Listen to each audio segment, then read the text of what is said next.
gdje je naučio talijanski, a poslije ga je još utvrdio u Trstu, gdje je naučio čuti sve ove druge jezike, gdje je našao prototip za neke svoje likove, vjerujem još već u Puli, a onda u Trstu ponovno u liku Leopolda Popera i drugih, Leopolda još, uključujući Itala Zveva, stanica, Itala Zveva, Zvevo znači Švabo, kao što znate, kojega je zapravo on uveo u književnost, jer do tada je Zvevo bio običan trgovac i nije ga nitko rekao bi se šljivi u književno, dok ga on nije zapravo afirmirao u evropskom svijetu. Dakle, što je Joyce profitirao u Puli? Evo, nabrojit ću vam nekoliko stvari koje se ne tiču njegova djela izravno, ali se tiču njegova lika.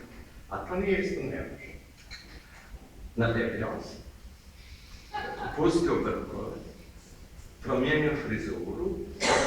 Ošišao se onako, kako bi rekli, na čet. Postao pomalo dandy, popravio zube i kupio novo odijelo, unajmio klavir i pjevao vlastite pjesme. Mislite, to malo? Ne. On je htio postati nešto što on zapravo nije htio postati, nije mogao postati, a postao je. Postao je, dakle, evropska figura, ona kakva je mogla onda otići u Pariz kod Gertrude Stein, onako jerave Gertrude Stein, kako je naslikao Picasso, koja je okupljala cijelu tu vojensku družinu, ne zato što je bila izvrsna kritičarka ili dobra književnica, nego je odlično kuhala.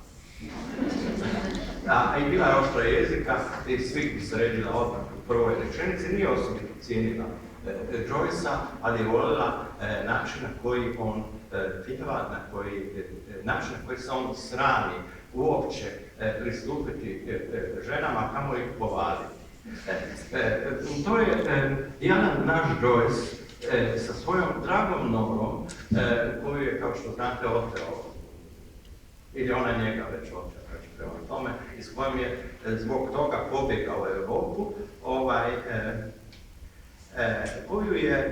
s kojom je prvi seksualni odnos imao tek u Cirihu, 7. kolovoza 1909. godine.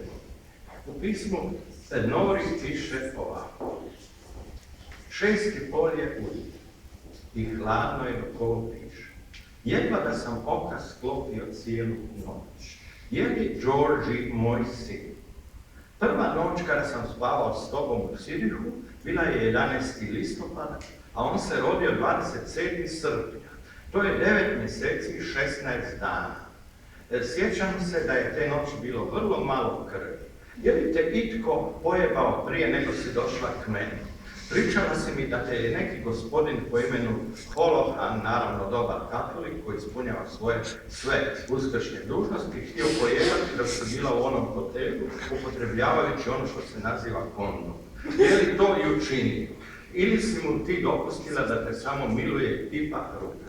Reci, kad si bila u onom polju blizu do odera one noći kada ja nisam bio prisutan s onim drugim mojim prijateljem, jesi li ležala dok si se ljubila? Jesi li na njega stavila ruku u mraku kao i na mene? Jesi li i njemu kao i meni govorila što je dušo? Jednog dana hodao sam malo tamo ulicama Dublina i čuo sam samo te riječi. Neprestano sam ih ponavljao u sebi i nepomično stajao da bih bolje čuo glas svoje voljene. Što će sada biti od moje ljubavi?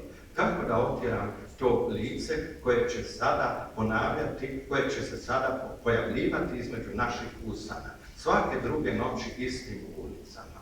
Bio sam budala. Cijelo vrijeme mislio sam da se daješ samo meni, a ti si svoje tijelo dijelila sa mnom i još nekim drugim. Dublinom kruže glasne da uzimam tuđe ostatke. Možda se smiju kada me vide kako sa svojim sinom paradiram ulicom. O, Nora, Nora, Nora, obraćam se sada djevojci koju sam volio, koja je imala crvenkasto smeđu kosu i koja mi je prišla i uzela me tako lako u svoje naručje i učinila od mene čovjeka. Poći ću u Trst, čim mi Steni pošalje novac i odmah možemo isplanirati što je najbolje činiti. O, Nora, ima li još kakve nade za moju sreću ili će moj život biti uništen? Ovdje govore da imam sušicu. kad bih mogao zaboraviti svoje knjige i svoju djecu i da mi je djevojka koju sam volio bila nevjerna i kad bih je mogao pamtiti samo onako kako sam je vidio očima svoje mladenačke ljubavi, napustio bih ovaj život zadovoljan. Kako se osjećam star i jadan. Jim. Kad ovdje ispostavimo u kontekstu romana, onda ćemo vidjeti da Bloom postupa sasvim drugčije. Da je zapravo Bloom izlječeni Joyce. Da je Bloom način da Joyce sebe pomiri s Novom, na način koji je Bloom sebe pomirio sa Morom.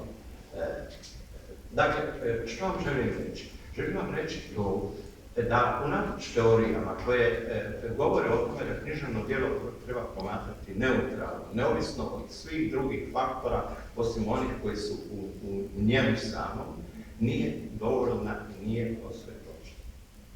Treba za takvo djelo ili za bilo koje uzeti sve druge okolnosti, pri čemu biografske nisu nimalo nevažne ili jednako su važne kao, u to sam se uvjerio bezbroj puta, radeći uvijek, kako bih rekao, dvojbene književnosti.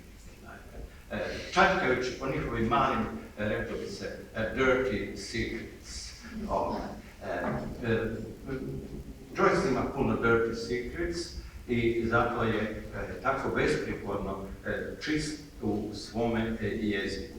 Onako čist kao što je to pokušao biti i jezik bio u Chamber Music, koju je pisao, rekao da sebe disciplinira, prije nego je išta poduzeo, prije nego je počeo pisati Dublince. Priča koja je u Dublincima možda pisnik čitali sve, koja je možda u Dublincima najzanimljivija, barem meni, je priča koja ne upada odmah u oči, nije ni mrtvi, nije ni... Meni je najzanimljivija priča Araby. Araby je naziv jednog cirkusa koji je u vrijeme Joyceove mladosti, on bio teenager, nešto malo stariji, došao u Dublin i za koji on svakako htio biti, ali otac nije dao novac. I kad je uspio nekako nalijepiti kako skupiti novac, poslije nekoliko dana, Araby je otišao. Tako da Joyce nije nikada skupio svoju Araby. Dakle, ta fascinacija nečim što on zapravo raskošnim nije vidio, jest nešto što progoni njegove likove, progoni Skandinava, progoni još neke druge likove, uključujući i Blooma. Kad sve to stavimo u košu, u istu vreću, onda možete shvatiti da posao prevoditelja nije nimalo posao prevoditelja, nego da je to zapravo posao tumača svih okolnosti koje su mogle ili za koje on misli da su mogle utjecati da djelo nastane. Uvjeravam vas da ni Blooma, ni Ulixa ne bi bilo bez Joyceova boravka u Puli. To želim istaknuti. Bez obzira što smo se sada pričali o njegovim kršćanskim godinama. Ono što je on ovdje, to je ona logika prvih dojmova, kao što znate. Jer ovdje je naučio talijanski, ovdje je počeo učiti francuski, ovdje je počeo učiti njemački, ovdje je upao nekakvu polušpionsku aferu u kojoj je morao pobjeći u Trsta, iz Trsta onda u Zürich i tako dalje. Ovdje se naučio opijati, ovdje je mislio, ovdje doživio također svoju Arabi kada je mislio da su njemu u čast priredili, kako bih rekao, javnu svečanost i limenu glazbu, a to je bilo zbog, kao što znate, otvaranja spomenika pokojnoj Sisi. Kad sve to uzmete u obzir, imate razloga dugo Joycea pamtiti ovdje u Puli. Pula je, ako on u njoj nije ostavio dubok trag, ostavila u njemu dubok nevidljiv trag, jer on je prisutan u svim njegovim likovima. Taj trag i trag Pule, u malim sitnim dijelićima, malim sitnim kvantima riječi, u bilo čega, jer čitav njegov sustav je sistem kvantne teorije pisanja. To. Hvala vam.